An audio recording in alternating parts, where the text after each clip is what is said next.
This is the beginning of a new day. God has given me this day to use as I will. I can waste it or I can use it for good. What I do today is very important because I am exchanging it for a day of my life. When tomorrow comes, this day will be gone forever, leaving something in its place that I have left behind. I want it to be good, not evil, gain and not loss, success and not failure, in order that I shall remember the price I paid for it. When I was 16 years old, my older brother Michael became a Phoenix police officer. Went on ride-alongs with him, hung out with his friends, and I realized at that young age that that was the only job that I wanted to do.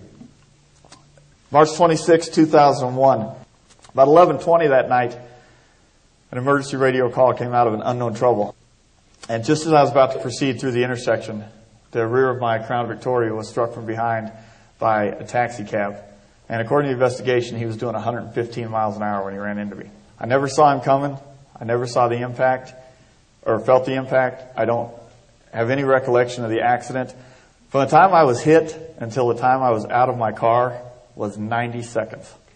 I was on fire for about 55 of those seconds.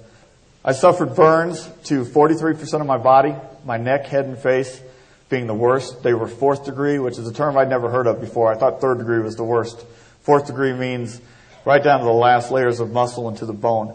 My shoulders to my hands were 3rd degree, and the tops of my thighs, 3rd degree. And about 3 weeks after waking up, I was alone in my room, middle of the night with no visitors, and I used to have a real hard time sleeping.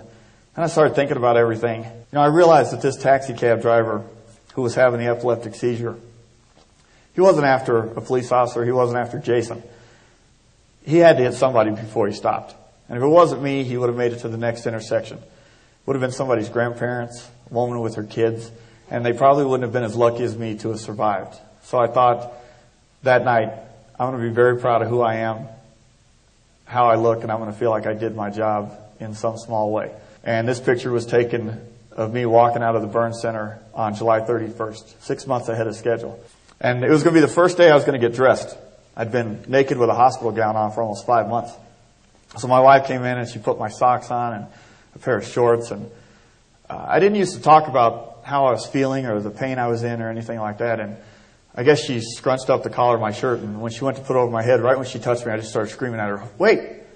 And you could have heard a pin drop. She's like, "Oh my God, honey, what happened? What did I do?" And I said, "Hey, don't mess up my hair." And that's how I felt at the time. Was I was ready to laugh. I was ready to not take things so serious and just get on with everything. The one thing I've truly learned through this is life is 10% what happens to you and 90% how you react to it. And the one true blessing we have, the one thing that we're in control of, is our attitude. It's the only thing you have control over.